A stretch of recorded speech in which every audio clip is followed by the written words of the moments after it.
All right, guys, we'll get right to the content, but I just want to say thank you for supporting this channel. Supporting this channel allows me to keep making content, so thank you.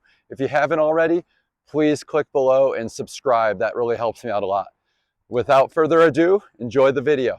Hey guys, I wanted to go over the forehand, and it's just a simple strategy to get into work on to really get your forehand locked in and a little more consistent.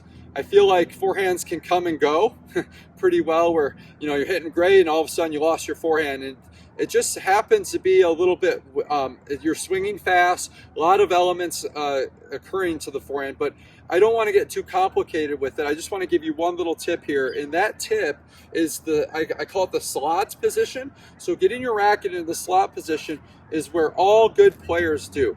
You'll watch videos of any top player. I encourage you to do that, or a top player, a pro at your club or something. Watch their forehand.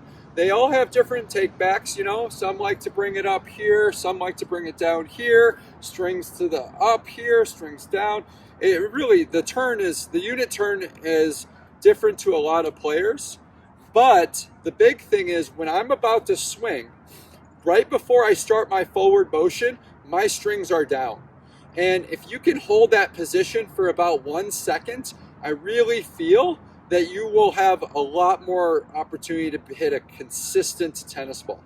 Okay, like hitting the ball in the sweet spot consistently and not framing, not hitting shanks and balls flying everywhere. Okay, so what I mean by that is if I'm in this position and I turn, okay, I feel like a lot of players hold this position for too long, and this racket head isn't allowed to get in the slot position, which is, I feel, right here.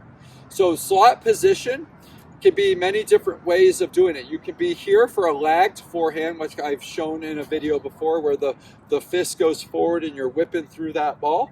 Or you can just bring the racket back with your wrists, and now you're kind of more, a little tighter, but it's a little easier to hit a ball because there's less moving parts. So the slot position doesn't really matter where you are in this position, but the strings are down. And the reason why strings are down in modern day tennis, we hit with a lot of spin with these rackets. So if I'm going forward, notice that my strings being down allows me to come up to the ball and hit with some spin. Doesn't have to be a ton of spin, depends on how I go through the ball on the contact point, but it does create some spin.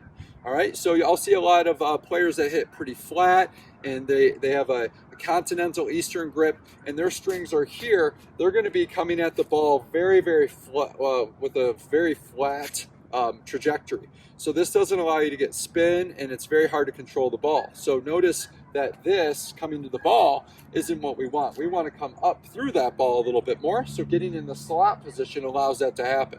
So if you watch any videos, they're going to have players, they're going to get in this position for about 1 second. It could be longer. You know, some players like Andy Murray goes right to it and he holds it there for a while. You know, some players just hold it for about a second. It just depends on your preference. But I'm telling you, if you're going to hold your racket here and at the last second get in the slot position and go, there's a lot of moving parts, a lot of wrist action. You're going to have a struggle getting that ball in consistently. So again, getting in the slot position, and then you can count to 1 maybe. That would probably be a good practice for you. Go 1,000, and then hit that ball very solid, very smooth. The ball is going to come off your racket consistently, no shanking, and you're going to feel a lot better. So kind of work on that. It's really hard to do that when you can't see your racket, right? So you're seeing the ball, you don't know what's going on over here. So maybe just start in the slot position, right? And just hold it there when the ball's coming, when you're hitting with a partner or a ball machine or the wall. Just hold it there and then hit that ball and just see how that feels coming off your racket. And then maybe start doing your backswing, going through, hold at that, and then boom, hit through that ball. Okay? So check it out. Check out some videos of other players, your favorite players. I guarantee you're going to see this and just see how that looks on your swing, and good luck. Happy hitting.